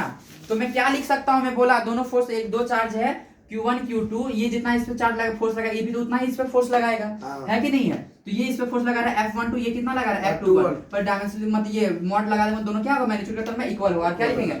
1/4 pi epsilon naught Q1 Q2 by R square. यहाँ तक एकदम क्लियर, कूलम्ब्स लॉ एकदम क्लियर हो गया, एकदम फील भी आया कूलम्ब्स लॉ क्या होता है। Directly proportional charge, product charge inversely proportional square of distance between them, है ना। प्लस ये मीडियम पे डिपेंड करता है, मीडियम पे डिपेंड कैसे करता है मैंने प्रूव भी किया है ना। डायरेक्टली क्वेश्चन क्या करता मैं उसे भी बताया है कि नहीं है। यहाँ तक एकदम क्लियर हुआ, अच्छे से क्लियर, तो ठीक है चलिए मजा आ जाएगा, अब मजा आएगा, ठीक है। चलो एक जो है ये सब क्वेश्चन से ट्वेल्थ में देखते थे भागते थे, वो पैर उठा के नहीं कलम कॉपी उठा के भागते थे। क्लास से तो नहीं जा सकते थे ना, तो दिमाग ध्यान ही नहीं थे कैसे बनाएंगे। एक सेंटर में माइनस एक क्यू चार्ज रखा हूँ, क्या रखा हूँ सेंटर में माइनस क्यू चार्ज रखा हूँ, और तीनों जगह पे इक्वल चार्ज रख दिया, plus Q plus Q plus Q. बताओ तीनों की वजह से इस पे चार्ज कितना लगेगा। एकदम खतरनाक खतरनाक क्वेश्चन मिलेंगे, है ना। ई प्लस क्यू चार्ज, ये चारों में लगा दिया हूँ प्लस क्यू, है ना, प्लस क्यू चार्ज, है ना। ये चारों की वजह से सेंटर पे चार्ज कितना होगा, है ना, या फिर बोलो, है ना, चारों की वजह से इस पे सेंटर पे चार्ज कितना होगा। अब बताएंगे, अभी बताएंगे, बस 2-3 लाइन और बता देते हैं, बस दिखाना था। ये सब क्वेश्चन से जो भागते थे ना, मजा आ जाएगा, जिसको बोलते हैं एकदम रात आ जाना पढ़ाई वैसा लगेगा, एकदम वैसा का वैसा लगेगा, ठीक है। तो उससे पहले एक बात बताता हूँ, मैं क्या बोला, इलेक्ट्रोस्टैटिक फोर्स, है ना, मतलब इलेक्ट्रोस्टैटिक फोर्स जो कूलम्ब्स लॉ था डिपेंड्स अपॉन मीडियम। मैंने बोला ना ये बात, 3 लाइनें लिखता हूँ, ठीक है, 3 लाइनें बताना सही है कि गलत है। लिखूं? ठीक है बाबू, मजा आएगा, देखता हूँ कौन बताते हैं।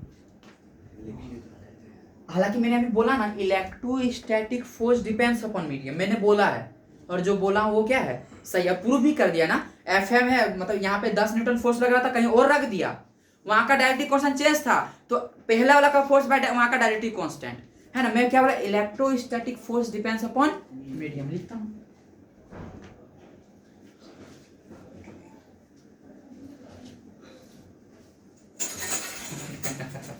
चलो बताओ, देखता हूँ, है ना। अरे यार फिजिक्स क्या है बोला ना, मजा आएगा, और जब समझ में आते हैं ना तो अलग ही मजा आता है। और मैं लिख रहा हूँ लाइन गलत है कि सही है बताना, ठीक है। Electrostatic force due to one charge does not depend upon other charge, does not depend upon other charge, ठीक है, does not depend upon other charge और मीडियम प्रेजेंट बिटवीन देम। क्या हुआ, प्रेजेंट बिटवीन देम। ये line सही है कि गलत है, पहला स्टेटमेंट। दूसरा, नेट इलेक्ट्रोस्टैटिक फोर्स, फॉल्स है भैया, फॉल्स है बाबू। Net electrostatic force on charge करता है, एकदम करता है, मैंने तो बताया हूँ। Net electrostatic force on charge depends on medium. और पहला वाला है चाची, सही है, पहला वाला सही है, देखो दोनों कैसे,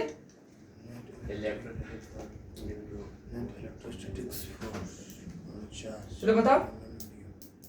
हाँ भैया, दूसरा डिपेंड पहला अलग गलत है, दूसरा वाला सही है। केवल पहला वाला सही है, गलत है, दूसरा वाला सही है। पहला वाला गलत है भैया, वन चार्ज दूसरे चार्ज पे कैसे डिपेंड करेगा। दोनों लाइन सेम है लेकिन, तो कौन दोनों में सही है, दूसरा सही है। पहला वाला सही क्यों नहीं है, मतलब एक चार्ज का फोर्स दूसरे पे तो डिपेंड करता है, क्योंकि दोनों चार्ज की वजह से होता है ना, लेकिन ये गलत हो गया है ना। सही वही ना, दोनों सही है ना यार यही सब तो है ना, फिजिक्स खेल जाता है एक वर्ड के कारण।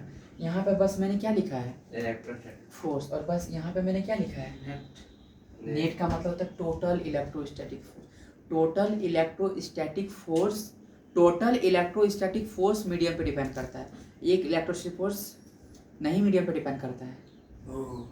एक इलेक्ट्रोस्टैटिक फोर्स सिर्फ और सिर्फ इलेक्ट्रो डिपेंड नहीं करता है। मेरे पे, मैं यहाँ पे सबको कौन हैंडल कर रहा हूँ, मैं हैंडल कर रहा हूँ, सब बच्चे को मेरे पे अफेक्ट करेगा। अब पठान चाची को क्या अफेक्ट करेगा, ठीक वो आएगा फिर भी मैं इसको पढ़ा दूंगा, वो आएगा तो फिर भी, मतलब एक दूसरे को तो अफेक्ट नहीं किए ना, पर मेरे को तो अफेक्ट है, क्योंकि नेट मेरे ही पे आना है कि नहीं है। यहाँ यही बात है, सुनो ये लाइन बहुत इंपॉर्टेंट और बहुत मजेदार लाइन है।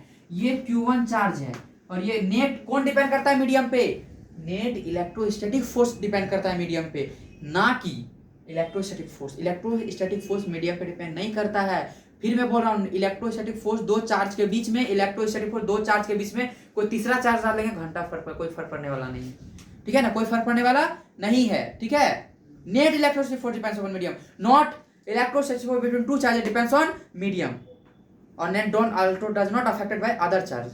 मैं बता रहा हूँ इसका मतलब, ये लाइन का मतलब अच्छे से बता रहा हूँ। Q1 फिर उसको मिटाता हूँ, लिख लिया ना सारे, कोई लिख रहे तो इसको नीचे का लिख लो। सुनो, ये Q1 चार्ज है, ठीक है, ये Q2 चार्ज है। बताओ तो अभी कितना फोर्स लग रहा है इसमें?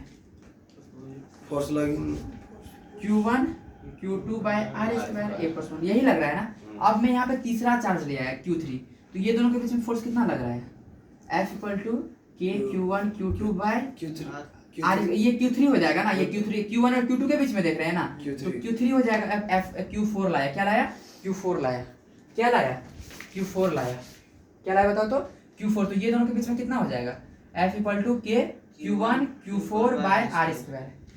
क्या इस चार्ज का आने से इस पे कुछ प्रभाव पड़ा क्या? ये दोनों के बीच में तो कुछ प्रभाव नहीं पड़ा ना। क्या ये चार्ज आने का ये दोनों का फोर्स का बीच में कुछ प्रभाव पड़ा? यही रहा ना। तो दो चार्ज का बीच का जो इलेक्ट्रोस्टैटिक फोर्स है, तीसरे चार्ज से कहाँ कुछ प्रभाव पड़ रहा है? नहीं प्रभाव पड़ रहा है ना, नहीं प्रभाव पड़ रहा है। पर पहले बस इन दोनों पे चार्ज फोर्स कितना इतना लग रहा था ना, लेकिन अब तीनों के आने के बाद इसका तो टोटल फोर्स तो बदल गया ना। F नेट फोर्स क्या हो जाएगा? F1 plus F2 plus F3, net force बदला, टोटल पर दो चार्ज के बीच वाला फोर्स नहीं बदला। Electrostatic force between two charge does not depend on medium and does not affected by another charge, लेकिन net force depend on medium and affected by other charge. नहीं आया समझ में? अच्छे से आया ना, एकदम क्लियर से इसको बोलते हैं। ये दो चार्ज है बाबू, बस इन दोनों का चार्ज के बीच में बोल रहा हूँ, फोर्स तो यही रहा ना। ये चार्ज ले आए तो इस दोनों के बीच में ये हुआ, इसको तो कोई प्रभाव नहीं पड़ा ना, इन दोनों के बीच वाला प्रभाव नहीं पड़ा, लेकिन टोटल तो बदल गया ना, F1 प्लस F2 हो जाएगा। तो net electrostatic force depends on medium and affected by another charge, but electrostatic force सिर्फ और सिर्फ electrostatic between two charges does not depends on medium and not affected by another charge. अच्छे से clear हुआ कि नहीं हुआ? एकदम आगे बढ़ो तो मैं मजा आ रहे तो हर चीज समझ में आ रहा है रे? हाँ अच्छे से ना। चलिए ठीक है, चलिए एक क्वेश्चन है। A point charge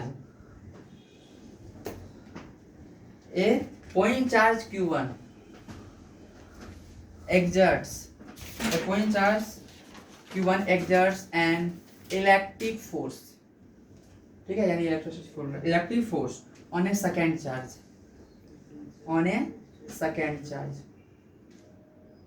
second point charge दिया, ठीक है, second point charge Q2, second point charge लिख देता हूँ, नहीं तो कोई बोलेगा गलत है, पॉइंट चार्ज नहीं है तो कूलम्ब्स लॉ अप्लाई ही नहीं होगा। अगर पॉइंट चार्ज नहीं है तो कूलम्ब्स लॉ अप्लाई ही नहीं होगा, इसका पॉइंट लॉ चार्ज लिखना ही पड़ेगा हमको।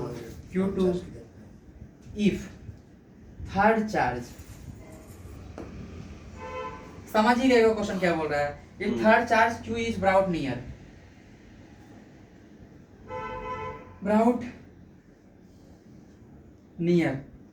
द इलेक्ट्रिक फोर्स, क्या हो जाएगा? सही आंसर बोल दो।